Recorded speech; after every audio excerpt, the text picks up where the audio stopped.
The Bahamas, a beach paradise. Pigs in the water? There's a swamp too? Is that a hurricane? The Bahamas, an island nation made up of over 700 coral islands with only 30 of them inhabited. These islands served as a barrier between the Atlantic and Caribbean until Christopher Columbus showed up in 1492. When Columbus arrived, there were 40,000 native Lucayans living in the Bahamas. By 1500, they had disappeared due to disease and captivity. Even though it was a beach paradise, Bahamas remained relatively uninhabited until it became a base for pirates. These pirates attacked British, French, and Spanish ships. Finally, the British had had enough. In 1770, they conquered the islands and settled some families there. But then, the American Revolution happened and supporters of Britain fled and went to the Bahamas, bringing their slaves with them. After the British slave trade was abolished in 1807, the British sent freed captives to the Bahamas, which is why over 85% of Bahamians are of African descent. Some more Bahamas history happened, but then in 1911, the Bahamas tried to merge with Canada. Well, that obviously didn't work out. And in 1973, the Bahamas finally gained independence from the United Kingdom. During its time as a British colony, the Bahamas had tried a lot of stuff to make money, like agriculture, which didn't really work out because the dirt is basically sand. But wait, sand goes well with tourism. That's right, the Bahamas is known for being a great tourist destination because of its resorts and beaches. Each year, the Bahamas welcomes over 8 million tourists, with 85% of them coming from their neighbor, the United States. The most popular place to visit in the Bahamas is New Providence Island. It's the Bahamas' most populous island, home to around 70% of the population, and its capital, Nassau. New Providence Island is connected by bridge to Paradise Island,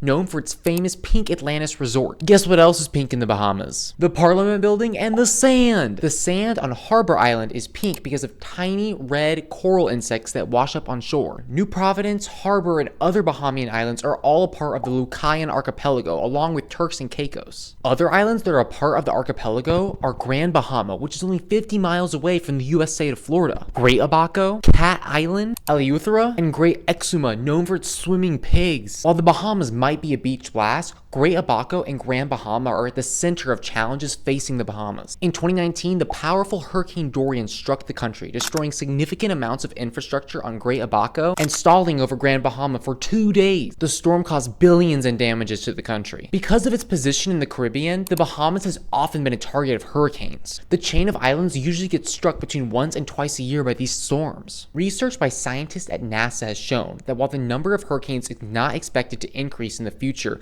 their intensity will. This factor puts the Bahamas, its citizens, and its tourism industry at great risk. It is important that the government keeps investing in hurricane safety to protect the country and its economy. If you're planning on visiting while a hurricane strikes, maybe you should take a break from the beach and head to the swamps. Wait, Bahamas has swamps? Yeah, actually 40% of their total land area is wetlands. Even their largest island, Andros, is mostly wetlands. The wetlands are home to mangrove forests and a wide range of animals, even the world-famous flamingo. When you're planning a trip, make sure you go and visit the locals. They're friendly people who get along with the rest of the world, speak an English-based Creole, and have an amazing African-derived culture. I also heard that most of the Bahamian people think you should subscribe to Language Connection. Hopefully, hurricanes won't scare you away from the beauty of the Bahamas. If you have your own thoughts about the Bahamas and the challenges posed by hurricanes, don't forget to leave them down in the comments below. And if you made it to the end of this video, don't forget to hit that like button and subscribe for our next trip to the deserts of Bahrain.